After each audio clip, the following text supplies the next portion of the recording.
Bring has a brand new video, and today a whole lot more cards were revealed. So I missed out on talking about the Charmers yesterday with the new Raid Raptor and Fanonite support, which was a missed opportunity because there's really not much here. Doesn't look like Konami's going to be giving the deck much, which really sucks because it needs a lot of support to make it an actual functional archetype. But I digress. We've got a brand new archetype called the Sotin here, and we got more Ultra Athlete support, which is interesting. Now, I haven't read either the Sotin or the Ultra Athlete stuff, so let's go ahead and get on with it. I have read the Charmer stuff, but not the Ultra Athlete or Sotin stuff. So, oh my god, okay, I love it already. Ultra Athletes finally got another level 4. That's been the biggest complaint with Ultra Athletes for the longest time, is that they only had one level 4, and the deck really needed a second one, at least. Like, oh my god. Okay, I love it already. They fixed the main issue with the archetype. So, we have UA Libero Spiker. Level 4 Earth Warrior effect monster, 1800 attack, 1800 defense. Pretty good stats all around. You can special summon using the procedure written in the first effect with this card's name only once per turn. You can use its second effect with this card's name only once per turn. So it's a hard once per turn on both effects. The first effect is, of course, the standard UA special summoning method where you can special summon it by returning a UA you control to the hand, which is pretty cool. That's the standard UA thing. It's like tagging out and stuff. And then its second effect, during your opponent's main phase, you can shuffle one level 5 or higher. That's a quick effect. You can shuffle one level 5 or higher UA monster from your hand into deck, and if you do, special summon one UA monster with a different name from that monster from your deck, then return this card from your field to your hand. That's pretty good, okay? So it's basically like a Lone Fire, but it doesn't tribute itself. Instead, it gets something out of your hand, puts your dude back in the deck, and then also returns himself to the hand. This is pretty good all around. They could have given it just like the most vanilla effect ever. Like, I don't know, when it's a normal summon, gain 500 life points, and it would have been fine because the deck needed a new level 4. But this is really, really good because, oh my god. And if you don't know why the deck needs another level 4, partly because every single monster has this effect, and so you need a monster on field already to be able to do it, which led to a lot of issues trying to do it from before. But not only that, come on, there we go. Okay, so they got the new stuff on here. I'm not going to look at it just yet. So basically, there's the second field spell. So the original field spell, if a UA is normal summoned to your side of the field, you can add a UA from your deck to your hand. And then, yeah, that was something that the deck could only do maybe once in a blue moon. If you didn't already have midfielder out, who thank God was a warrior, like they all are. So that is really nice, having another normal summon for the deck. It's something they really, really needed. Then we got a dude with a lightsaber. This is... Oh, yeah, he's definitely got a lightsaber there. This is UA Playing Manager. And he's a level 8 Earth Warrior effect monster, 2k attack, 2600 defense. You can only use each of its effects once per turn. If you normal or special summon a UA monster, you can special summon this card from your hand. Ooh, he doesn't have the standard effect. That's pretty cool. And if he is special summoned, you can activate one of these effects. Target a card on the field, destroy it. Negate the effects of all face-up monsters on the field except UA monsters. Okay, so this dude is going to become like an instant 3-of in the deck. So UA is all about OTKs, so being able to either destroy a card on the field or negate all face-up monster effects is really, really handy. Basically, whichever one you feel like you're going to need more, you can just do. On top of that, this dude is really easy to special summon just because, you special summon a UA, special summon himself. And then you can bounce him back to your hand with a UA effect to be able to, do it again next turn, if your opponent survives next turn. So this is a pretty good card all around. I like it. He's level 8, so you can play trade in, because this deck has a crap ton of level 8s, if I remember right. And then he got another field spell, which I'm not a fan of decks getting multiple field spells. Like, I'll be 100% honest. So this is UA Hyper Stadium. Field spell. This card is also always treated as an FA? I mean, I knew they took place in the same, world, but okay. That is cool. I don't know if it's going to have any, actual... consistency with FA. Okay, so when this card resolves, you can add from one UA FA or UA Stadium from your... Wait, so... When this card resolves, you can add to your hand one UA monster from your deck, one FA monster from your deck, or one UA Stadium from your graveyard. Huh. Huh. Okay, so it does work for both. That is really cool. So FA, I always thought it was weird that they did not have a field spell, and now they do have a field spell, and that is super handy. Cool, I like this. And then you can also grab back UA Stadium from your graveyard if you need it. You can reveal one field spell in your hand and pay 1,000 life points. During your main phase this turn, you can normal summon one UA or FA monster face up in addition to your normal summoner set. Okay, so I get how this is supposed to work. Okay, so you activate this card, you get your UA, you get your FA, or you get your Stadium, whichever one you need. You activate its effects to reveal a field spell in your hand, preferably the original UA Stadium, and then so that you get your normal summon. And then you activate UA Stadium, so then you can normal summon out your dude, get another search, and also be able to get the attack buff from UA Stadium. Because UA Stadium also provides an attack buff whenever you use it. So this is really good and actually encourages you to play multiple field spells. I like that. I hate it when a deck gets multiple field spells, and then it's always down to like, oh, which one's the best? Oh, you just play through that. You know, like with Ghost Trick, you know, I mean, I know there's a bit of an argument as to which one's the best field spell for Ghost Tricks. They have like 4. But personally for me, I feel like the first one is the best one. So that's the one I'm always going to default to. And with this, I feel like you're probably going to play 2 to 3 of each because they're both amazing field spells. And this can search out, actually it can recur the original UA Stadium if it gets destroyed. And this can search out UA and FA monsters. This is awesome. This kind of makes me want to mess around with FA again. I haven't messed around with the deck in forever. This is awesome. Alrighty, moving on. We got UA Locker Room, a quick play spell card. Oh, wow. Yeah, it's kind of hard to tell what's going on, but it looks like less of a locker room and more of a like weight training area, but I digress. So it's a quick play spell. You can only activate one card this per turn, and this is also always treated as an FA. Oh my god. Okay, I like it. So you can only activate one per turn. Target one UA or FA monster on your field or in your graveyard. Return it to your hand, and if you do, gain 500 life points. Then you...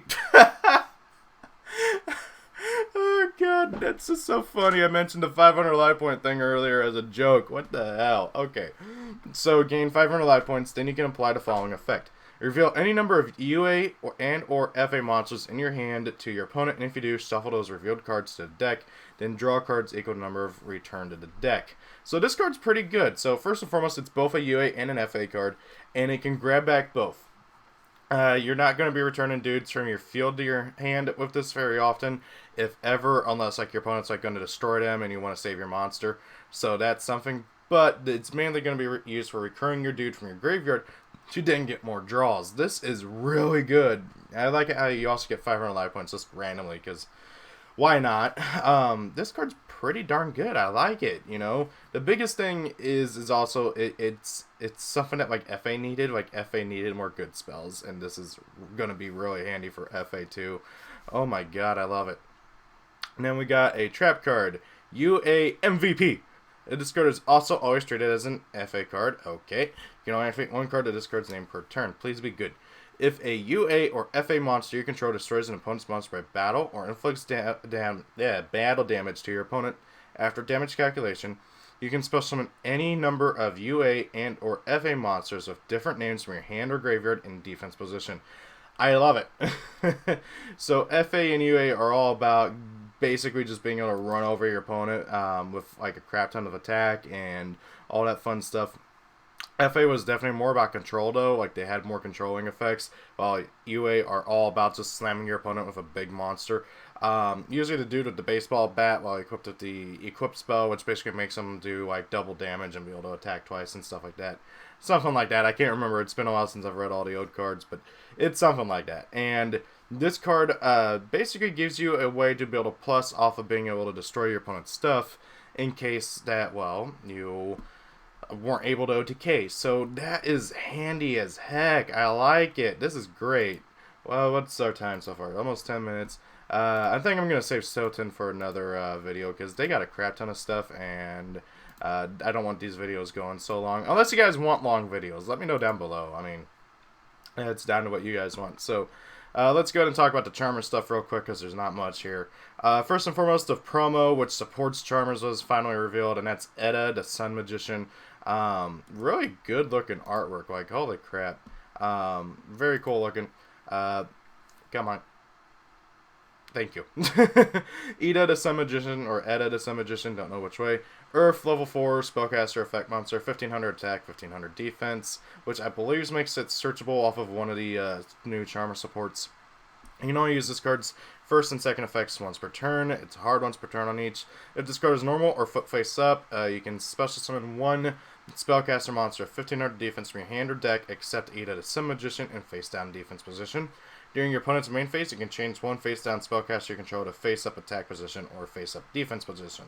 This card is basically like an instant 3 of in any Charmer build. You get your Charmer and everything, and you're able to just go off from there. Very, very good card for what Charmer's needed and all that. So very, very happy to see this actually being a pretty good card for Charmers. Then we get the stuff in the structure deck. Okay. Awakening of the Possessed Archfiend Reaper of Nefariousness. It's basically them sending out their familiars to attack. So far, we only got Archfiend Reaper and Great Inari Fire revealed so far. I really hope we get one for everybody else as well. So, level 5 Earth Beast Effect Monster, 2k attack, 200 defense. You can only use each of its second and third effects once per turn. First effect, you can spell summon this card by sending to the graveyard one face-up Spellcaster monster you control and one face-up level 4 or lower Earth monster you control. At that point, I'd just normal summon it, but okay. When this card is special summoned by the procedure written in its first effect, you can special summon one level 4 or lower monster from your graveyard, but its effects are negated. So, it's not the worst thing in the world to actually special summon it off its main effect, but eh. And then if this card is sent from the field to the graveyard, you can add one Spiritual Earth art card or one possessed spell or trap card from your deck to your hand. So, if you guys don't know, Charmers have actually gotten quite a bit of support over the past few years. First, of course, there are the spiritual art cards, like, for instance, a field spell. But, however, okay, so it's each, like, for instance, spiritual earth, and then there's, like, spiritual fire, water. These have actually also, like, a lot of them have actually been useful in, like, past metas. Like, spiritual water alley was used heavily in certain builds of, Dynamis. Yeah, Dynamis.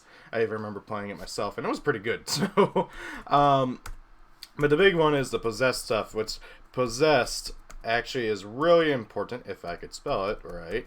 There we go. Because of so the trap cards, and of course the continuous spell card, which these are very important, especially unpossessed. These are very not unimportant, very important stuff. Important, whatever. Very, very needed cards for the Charmer deck. I cannot speak. It is too early in the morning. It's 10 o'clock. What am I saying? But anyways, yes, this card is very, very important for the archetype because it gets you your searchers. And same thing with Great Inari Fire, because it has the exact same third effect and basically the exact same second effect. Being able to spell summon itself by sending a face-up spellcaster and a level 4 lower fire you control. When it's spell summoned by its first effect, you can inflict damage to your opponent equal to the attack of one monster your opponent controls. That can be pretty deadly sometimes, but it's not going to be anything amazing.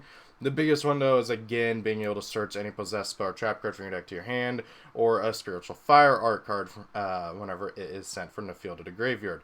Annoyingly, they can't search out the field spell, which is something I just noticed, because, yeah, it's not a spiritual fire, spiritual whatever, and it's not a possessed card either, so you have to basically search it out with terraforming or by drawing it. And then they got a new trap card called Teamwork of the Possessed, so searchable, yay. Normal trap card, you can only use the first effect you can only use one effect among the first and second effect of this card's name per turn, and only once that turn. So when you activate this card, you get one or the other, you don't get both, so yay. First effect, special summon one spellcaster of 1500 defense from your hand or graveyard and face-up attack or face-down defense. Then, if two or more attributes are among the monsters you control, you can destroy one face-up card on the field. Or you can banish this card from your graveyard and target a possessed continuous spell or trap in your graveyard, place it face-up on your field. So this card is really, really good for its secondary effect, mainly because it gets you back your possessed continuous spell and continuous trap, which, as I showed you and told you earlier, those two are important for charmers to be able to function, especially unpossessed. To counter the continuous trap, very, very integral to making charmers work.